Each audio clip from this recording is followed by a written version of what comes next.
किसान साथियों नमस्कार। आज प्राकृतिक खेती में हम बात करेंगे नरमा की फसल पर। प्राकृतिक खेती में लोग कहते हैं कि नरमा का होना बहुत मुश्किल है। इस बार इसकी जो सच्चाई है वो आपके सामने आ जाएगी कि प्राकृतिक खेती में नरमा में क्या उत्पादन रहता है, बिना ज़हर या पेस्टिसाइड या जो उर्वरक है उसके ये होता है या नहीं होता है। ये हमने नरमा है अपने घर के बीज से बोया है। पिछले 10 साल से हम बीटी नरमा बोते आए हैं, हमारे पास तो बीज अवेलेबल नहीं था। हमने ये राजस्थान गंगानगर के किसी किसान से इसका बीज मंगवाया है और इसकी लगभग 20 मई को बिजाई की है और इसमें किसी प्रकार का कोई पेस्टिसाइड और उर्वरक का प्रयोग नहीं किया गया है। अभी ये पूर्ण रूप से प्राकृतिक, बिना हाइब्रिड, कोई किसी प्रकार का हाइब्रिड और किसी प्रकार का बीटी बीज नहीं है और अपने घर के बीज से ही ये नरमा बोया गया है। इस बार इसमें और अब फिलहाल बिल्कुल स्वस्थ पौधा है। इसमें किसी प्रकार का कोई डेफिशिएंसी नज़र नहीं आ रही है और किसी प्रकार इसमें कोई कीट और कोई रोग भी नहीं है।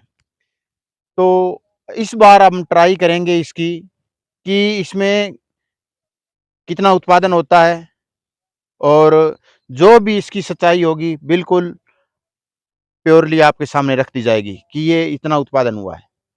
ये मेरे यहाँ 1.5 एकड़ में नरमा है और बिल्कुल इसकी जोताई भी ऊँट से बिजाई की गई है और किसी प्रकार के इसमें यूज़ नहीं किया गया है पेस्टिसाइड का और उर्वरक का। अब किसान साथियों, बात आती है कि हम कहते हैं कि प्राकृतिक नरमा की ये खेती मुश्किल है, पर नरमे में प्राकृतिक होना बहुत मुश्किल है। अब की बार आपके सामने आ जाएगा कि ये प्राकृतिक होता है या नहीं होता है। जो ये नरमा हमने 15 मई को बोया था, गेहूँ की ये ज़मीन थी। गेहूँ में भी यूरिया और डीएपी नहीं डाला गया था। गेहूँ भी अच्छी हुई थी, लगभग 17-18 क्विंटल गेहूँ हो गई थी 1 एकड़ में। तो उसकी भी ओस ठीक रही और अब ये जो प्राकृतिक नरमा है, क्योंकि किसान अब नरमा की फसल तो बोता है परंतु उसके हाथ पल्ले कुछ नहीं रहता। वो क्या करता है कि दुकानदार के ज़हर के पैसे दे देता है। दुकानदार जैसे इसमें नरमा अभी जुलाई में जैसे ही बरसात आएगी तो इसमें वो यूरिया डालेगा और डीएपी डालेगा। डालते ही इसको ये पौधा है, ये आमंत्रित करेगा कीटों को और कीटों के आते ही वो भिन्न-भिन्न प्रकार की दवाइयाँ लाएँगे और दवाइयाँ लाने से क्या होगा कि उसकी जेब से पैसे जाने शुरू हो जाएँगे और उसकी जोताई के और बुआई के और इसके स्प्रे के, खाद के और लेबर के सारे पैसे कर आखिर में उसके जो निखर्ष बचत होती है वो हाथ कुछ नहीं लगती और ज़मींदार खाली के खाली हाथ रह जाता है। तो ये प्राकृतिक नरमा बोया है, इस बार इसमें ट्राई करेंगे कि रिज़ल्ट क्या रहता है।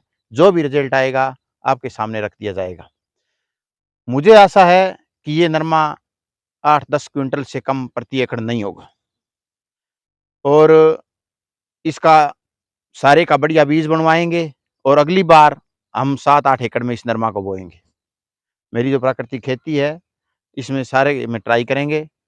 कुछ ज़मीन मेरे पास ठेके भी ली हुई है, उसमें भी ट्राई करेंगे और जिससे हमें बीज के पैसों की बचत होगी और ज़हर के और स्प्रे के और खाद के पैसे भी बचेंगे और जो भी कमाई होगी वो प्योरली होगी। किसान इससे 2 पैसे कमा सकेगा।